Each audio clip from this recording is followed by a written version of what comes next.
좋아요, 구독! 네, 먼저 첫 번째는요. 달러화 가치 약세입니다. 완화된 미국 인플레이션에 약세를 보이고 있다는 뉴스인데요. 어떻게 보고 있는지 함께 짚어보도록 할게요. 네. 자, 어제까지는 약세로 가는 네. 분위기. 그러나 그거는 착시 현상이었다. 네. 오늘 그걸 다시 보여주는 것 같다. 그렇죠. 말씀을 드릴게요. 오늘 시간이 너무 없으니까 짧게 핵심만 말씀을 드리고 정리를 하겠습니다. 네. 자, 일단 어때 CPI가 나오면서 상당히 뭐 좋게 나왔어요. 근데 오늘은 또 이제 바뀌었는데, 자, 요거 갖고 편견하는 거죠. 결국에는 4.9%까지 내려왔다. 어떻게든 내려온 거 아니냐. 자, 연준이 바라는 건 2%잖아요. 2% 가려면 아직 멀었죠. 결론은. 그죠?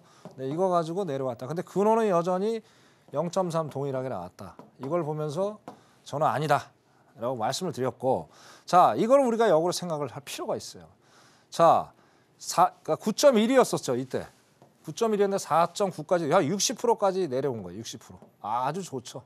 자, 근데 이게 왜 내려왔는지를 알아야 돼요. 금리가 지금 어떻게 돼요? 자, 5월달 전이잖아요. 그러면 5%까지 올렸음에도 불구하고 60%밖에 안 내렸다는 거. 그죠? 자, 그러면 2%까지 가려면 어떻게 해야 돼요? 계산을 하면 어떻게 돼요? 계산하면 3% 더 올려야 돼요. 그래야 2% 내려오는 거예요. 그래서 작년에 한 전문가 그랬잖아요. CEO가. 자, 이거 8%까지 올려야 된다. 여기가 이게 나오는 거예요. 그 연은 총재 한 사람 제임스 블러드가 얘기를 했잖아요. 또 6%까지 올려야 된다. 이런 얘기까지 나왔잖아요.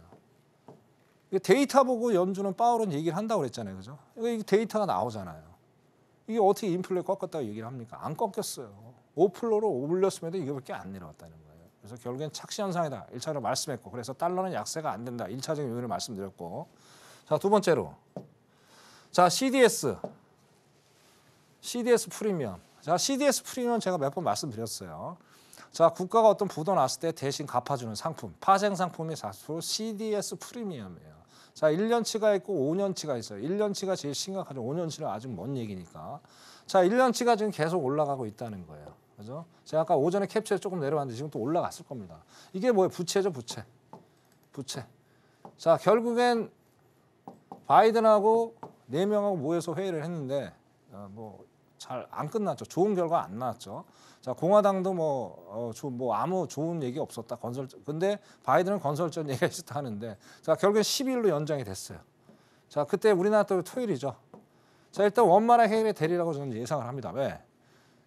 양당 다 힘든 리스크잖아요. 만약에 안 되면 어떻게 돼요? 그죠? 블랙 먼데이가 될 가능성이 높다. 근데 결국 해결이 돼요. 이것 때문에 이제 달러가 약세로 돌아가는 그런 어떤 역할을 좀 해줬는데, 결국 해결이 된다면 어떻게 해요? 달러는 약세가 아니라 또 강세로 갈 수 있는 어떤 모멘텀을 또 제공을 해줄 수 있겠죠. 그렇기 때문에 결론적으로 말씀드리면 달러는 아직은 또 살아있다. 그래서 킹 달러는 아니지만 강 달러까지 갈 수 있는 충분한 여전히 있겠다. 이렇게 결론을 짓겠습니다. 여기까지 하겠습니다. 네, 여기까지 달러에 대한 이슈와 함께 짚어봤고요. 저희는 두 번째 이슈로 함께 넘어가 보도록 하겠습니다. 네, 이렇게 미국 은행권은 안정세를 되찾았지만 이 부동산 시장을 중심으로 불안감은 남아있다는 이슈인데요. 저희 함께 부동산 시장 이슈까지 함께 짚어보도록 하겠습니다. 네. 자, 요거는 제가 조금 길게 좀 말씀을 드려야 될 것 같아요. 네. 그죠? 여전히 꺼져 있지 않는 은행에 대한 이슈들. 그죠? 자, 좀 한번 천천히 짚어보면서 가볼게요. 자, 일단 3월 중순에 SVB 딱 터졌죠.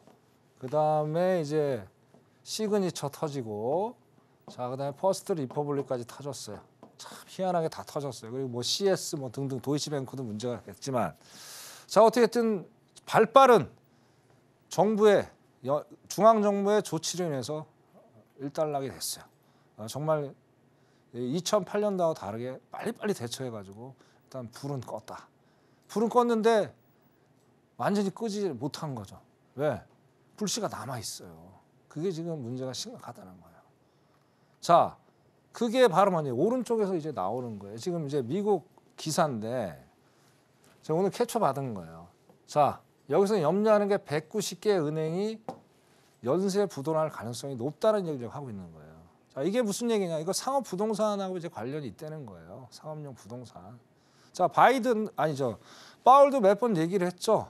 자, 상업용 부동산이 상당히 좀 조심스럽게 바라보고 있다. 얘기를 했었고, 자, 이번에 또 뉴욕 윌리엄 총재도 엊그저께 또 발언했잖아요. 상업용 부동산에서 상당히 심각하게 얘기를 했고, 그러면서 이제 또 얘기를 했죠. 야 어떻게 우리 금리 인하 없는데 자꾸 왜 금리 있다 얘기를 하냐. 이제 어떻게든 앞으로 봐야 될 물가 상승 지표들이 자 오늘 CPI, PPI 나왔어요. 그러면 이제 6월까지 6월 14일 날 이제 그 FOMC 회의가 열리죠. 자 그때가 3개를 더 봐야 돼요. 그죠? PC 그다음에 CPI, PPI 아직 더 남아 있죠. 그죠? 자 그것도 지금 제가 끈적끈적할 것 같아요. 스티키하다는 얘기예요. 그럼 그거와 더불어서 그러면 결국은 금리를 더 올릴 수 있다는 여지가 있겠죠. 자 지금 현재 5.25잖아요. 그죠? 자 5%대 이제 얘네들이 맛이 간 거잖아요. 자 0.2더 올렸으면 더 맛이 갈 수밖에 없는 상황이 누가 봐도 딱 나오는 얘기죠. 그죠? 자 그래서 가장 내가야 되는 건 상업용 부동산이라는 얘기예요. 그래서 여기서 하는 얘기가 그거예요. 자 엘렌이 뭐라고 그랬어요? 자 일단은 예금자는 보호해 줄게. 25만 불까지. 아 너무 좋은 날에 25만 불. 우리나라 5천만 원밖에 안 되잖아요. 자 25만 불까지 보장을 해줄게. 25만 불까지는 무조건 국가에서 다 돈 줄 테니까 걱정하지 마라. 한 거예요. 그죠? 자 근데 여기서 이걸 생각을 해봐야 돼요. 자 일단 세계 은행밖에 지금 문제가 않아요. 근데 아까 불씨가 여전히 살아남아 있다고 제가 말씀드렸죠. 예, 예를 들어서 그죠? 예를 든 겁니다. 내일 세계은행의 연쇄 파산 소식이 들렸어. 자 이거 정부가 지금 해결이 쉬울까요? 쉽지 않습니다. 가뜩이나 부채 한도 지금 뭐 까딱까딱 하는데 여기서 이것과 지원해주겠다? 쉽지 않은 얘기예요. 자 여기서 얘기하는 건 이런 리스크를 없애기 위해서 자 예금자 한도를 높여달라고 얘기하는데 이것도 쉽지 않은 얘기예요. 그죠? 산 넘어 산이라는 얘기죠. 그래서 이거는 쉽지 않은 얘기이기 때문에 상업용 부동산, 공실률, 팬데믹 때문에 공실률 많이 생겼잖아요. 그죠? 거기다 지금 연체율이 좀 3%대, 4%대 근접하고 있는 상황. 미국으로 따지면 연체율 상당히 높은 거예요. 자, 이런 안 좋은 상황들이 복합적으로 지금 나 있기 때문에 언젠가는 이거 한번 터질 가능성이 상당히 높아요. 네. 그러니까 이걸 예의주시하면서 봐야 되고 다시 한번 말씀드리면 아직은 상승을 하기 약간의 좀 무리수가 있다. 이걸 보면서 말씀을 드리겠습니다. 여기까지 하겠습니다. 좋아요, 구독.